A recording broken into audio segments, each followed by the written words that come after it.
or an earache. They would blow smoke from a pipe in your ear canal or in your tooth, and that would cure you of the toothache or the earache. If you had pink eye, they would take a clean cloth or rag, rub it on the early morning dew off the grass, soak it up, and then wring the residue out of your eyes, and that pink eye would clear up just like that. Today, our elders are putting the moss that falls out of the tree into their shoes to lower high blood pressure. Gullah. If you had a ringworm or a minor skin infection, they would pull a fresh fig off the tree, take the milky stem of the fresh fig, rub it on that ringworm, in a couple of hours or a few days, according to how severe it is, it would dry up in no time. Gullah. If you had the whooping cough, they would go to the creek, get the fiddler crab, boil the fiddler crab down to a tea, get that to you to drink, and that would cure you of the whooping cough. Gullah. Back then, if you broke a bone, they would go to the creek. You say creek, Gullah say creek. Get the red clay mud. Pack the broken bone area with the red clay mud. Soak a towel in water and vinegar. Wring the towel out and then hot that towel as hot as they can get it. Wrap that hot towel on that red clay mud on that broken bone. They would do that process several times, and they called it fusing the bone back together. Today we call it cast. Gullah.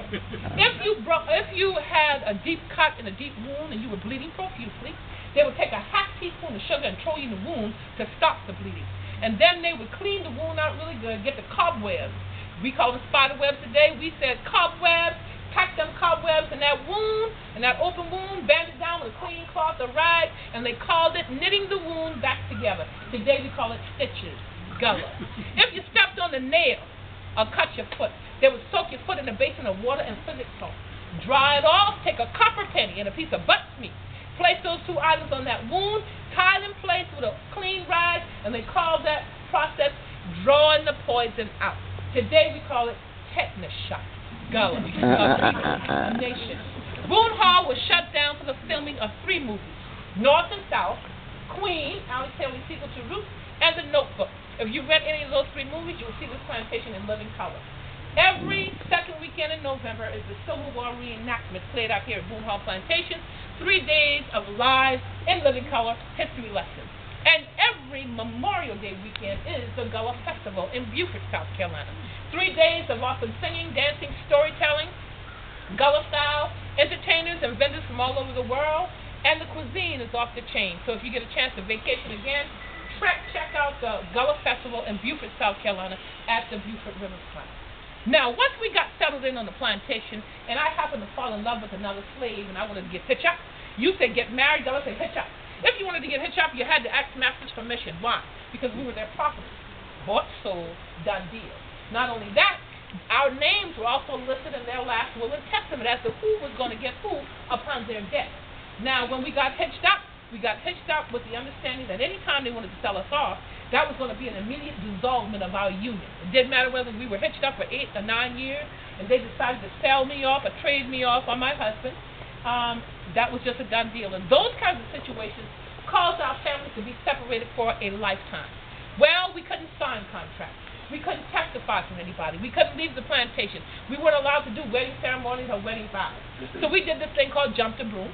And just entails us putting together a straw broom. And we used the straw brooms in our homes to sweep the yard. You say yard, Gullah say yard, meaning yard. And we would get the straw brooms, the thick bundles, bind it with old cloth and old rags, and we used the straw broom, like I said, to sweep. But we also would get a nicely decorated fresh straw broom, place it across the doorstep, and we jump the broom to signify that we were hitched up. Well, all cross countries are doing this all over the world. Everybody's doing this thing called jump the broom. But there's one thing a lot of people don't realize. When you said your vows and you turn to jump the broom, whoever lands on the other side of the broom first is the boss. Some of y'all might want to try that again. West Africa, a people, a dialect, birth on the plantation. Slavery, that's all right.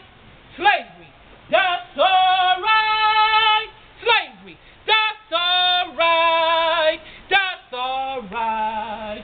Long's my soul got a seat up in the kingdom. That's all right.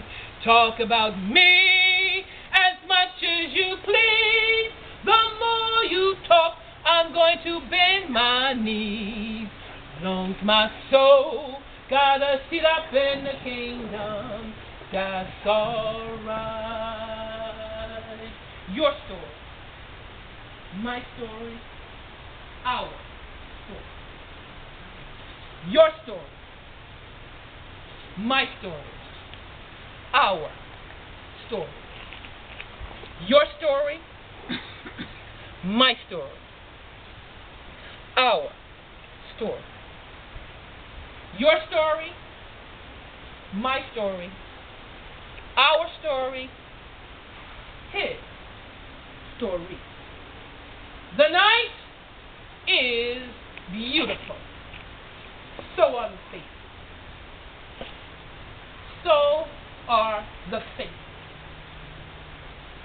So are the faces of all of my God's people. God bless you all, and thank you so much.